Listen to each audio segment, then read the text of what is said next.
What's up mga boss? So today is the day na ilo-lowered namin yan. Yan.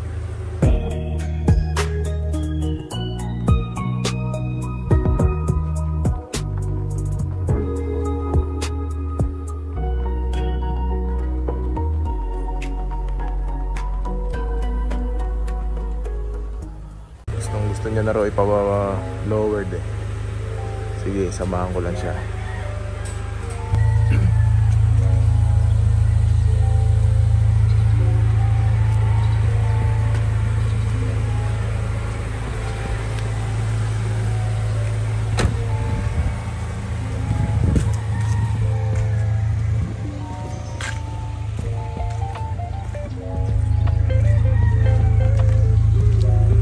Tara, samahan nyo kami eh.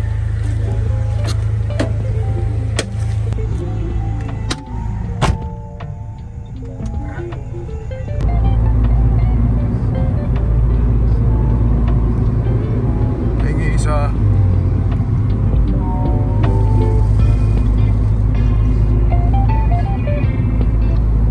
Tol, saan tayo punta? Bilyar. Sa Cavite eh. Ayun lang meron eh. Dapat ang urig namin sa sa Valenzuela kaso mas malayo eh. Oo, mas malayo doon. Eh ito, nakita namin yun sa Bacoor. Pwede na yan. Ganun din naman yung magiging itsura niyan eh. Autofit. Autofit. Kaya autofit sa Bacoor. Tingnan natin ang gagawin. Bakit magpapaano ka? Lower lang na ano?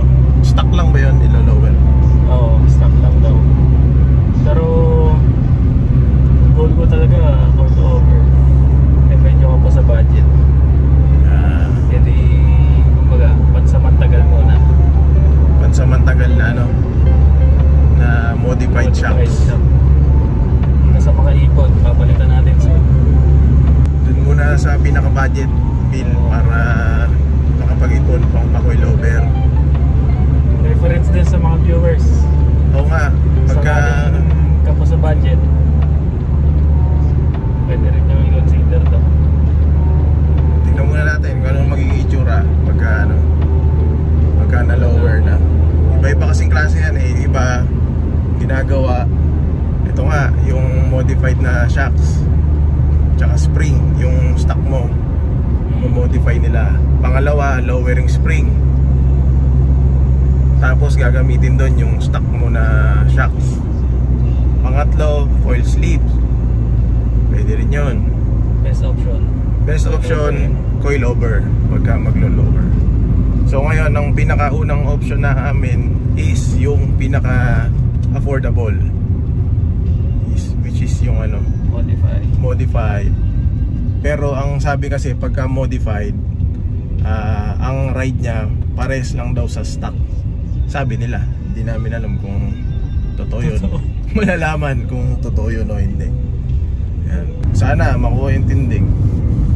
Tsaka yung ride, yun ang inaano namin, yung ride, yung comfort. Yan. So ito kaya ito yung ginawa naming option sa ngayon. Ayun na, SM Bacoor. Sino mga taga Bacoor dyan? Wash out. Shoutouts.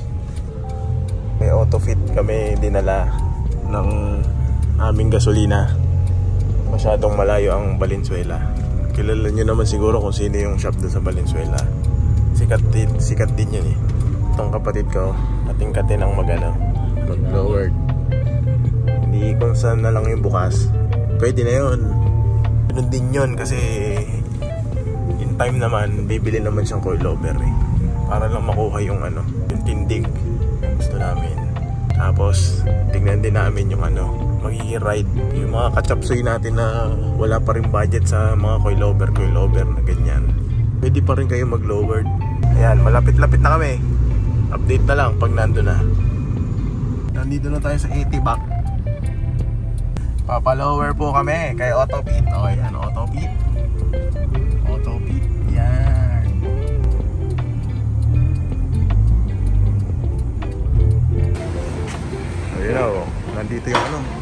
nandito si sir, yung may-ari. Sakto, na-tsempo kami. Kaya imo-modify daw nila. Tingnan natin magiging outcome. So tingnan natin anong diskarte gagawin nila. Pero ina-assure nila, hindi daw magbabago ang ride. Pag nagbago daw ang ride, money back guarantee times 3. Kaya si boss, may-ari. Shoutout sa iyo, boss. Buti na-tsempohan ka namin dito. Ha? Naiya ako eh. Explain mo sa kanya. Ako magsasabi. Ikaw mag-interview.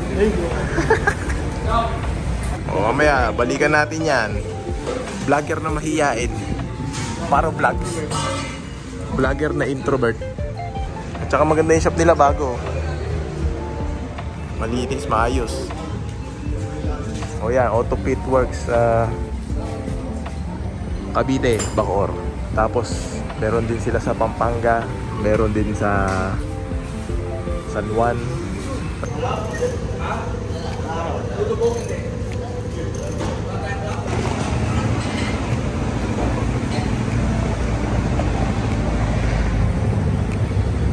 O yan, tatry namin ma-achieve yung 1.5 sa harap. Tapos 2 finger gap sa likod. So tingnan natin ano magiging stance niyan. Tindig.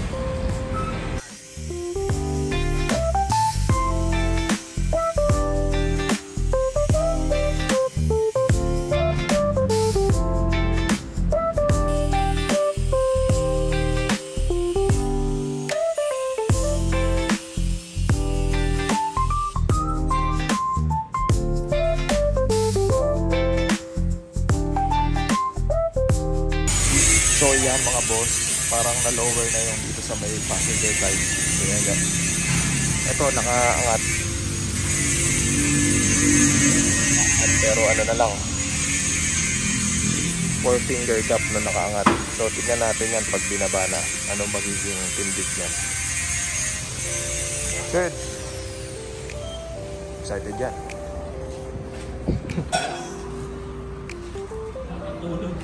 Walang tulog.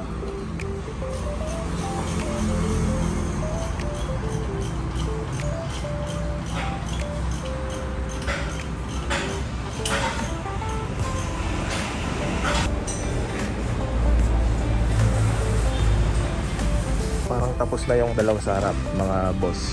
Tapos check namin yung ano niyan, height. Tapos pagka satisfied, go. Pagka hindi, i-modify daw nila ulit. As long as hanggang sa masatisfy kami kung ano yung height na gusto namin. Hindi namin masagad ng ano, ina-advise nila, hindi masagad ng 1. Kasi nga, stock pa rin siya eh. Stock din ang spring. So ang laruan nito, stock pa din. Hindi unlike sa coilover na matigas, kaya pag nagbabounce, kakaunti lang. Kaya okay lang ang 1 finger gap doon. Eh dito, pagka 1 finger gap ka, tapos stock pa rin yung spring mo tsaka shock. Ang mangyayari, pag nagbabounce na sa daan, pag nagro-rolling ka na, yung 1 finger gap mo, sasagad na sa fender. Eh baka magkaroon tayo ng rubbing. Kaya ang in-advise nila sa amin, 2 to 1.5 na finger gap. So tignan natin kung anong kalalabasan.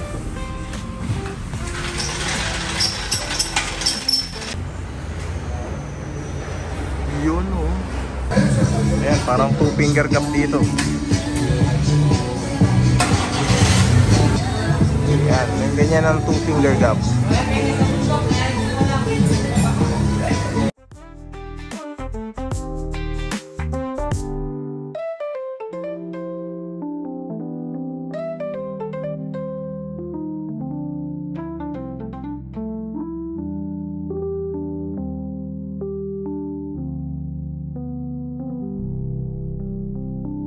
Mga paps, ayan na, na-achieve na namin 1.5. So yung likod na lang ang i-adjust. Pero yan na yung tindig ng auto ni Ched. Lumitaw yung ganda ng Max, mga pre. Naman ang ngiti niyan, wala pang tulog yan. Pogi.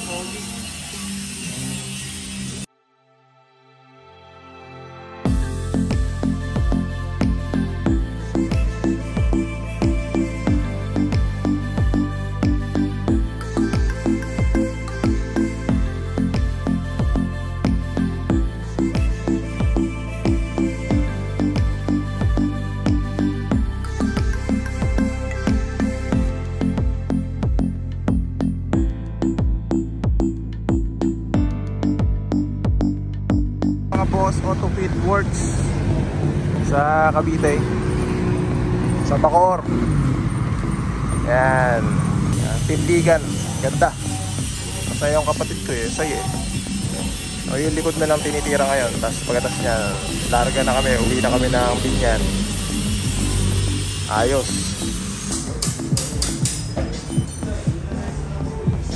Si Master, kaya akong interviewin eh. Naman naman kami mga introvert na Honda boys.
O yan mga boss, 2-finger cup. Ay, Autofit works.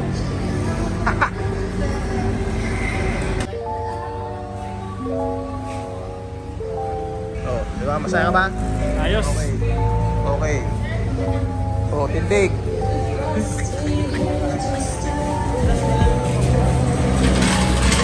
Tapos na naming ipa-lower kay Autofit works, no? Galing, no? Sobra accommodating nila eh. Hanggat di mo nakukuha yung tindig na gusto mo, titirahin nila ng titirahin. Adjust talaga nila. Adjust talaga nila.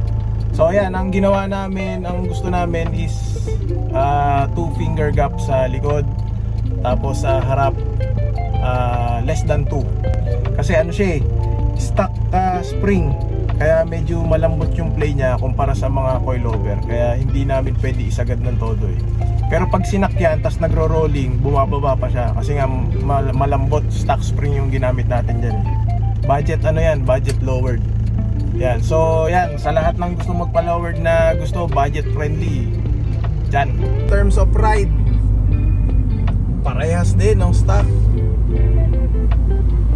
Oh, walang kaldag, hindi matagtag, smooth na smooth. Tatry namin pagka nag-ano na kami, yung sementado na daan para ma-verify kung ganun talaga yung magiging ride nito. Pero so far, so good. Ayos. Ayos na yung tindigan ng bigote ni Utol. Ayos yan.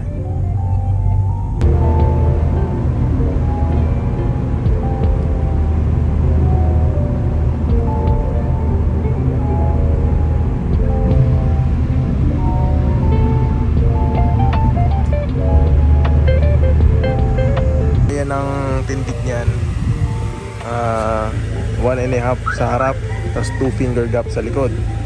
Yan, banda nung nagka-forma nung bumaba.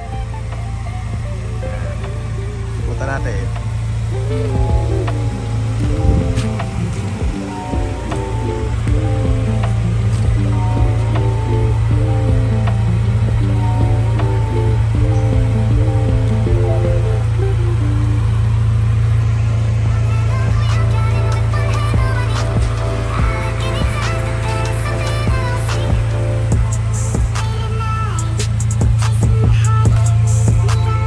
Yun.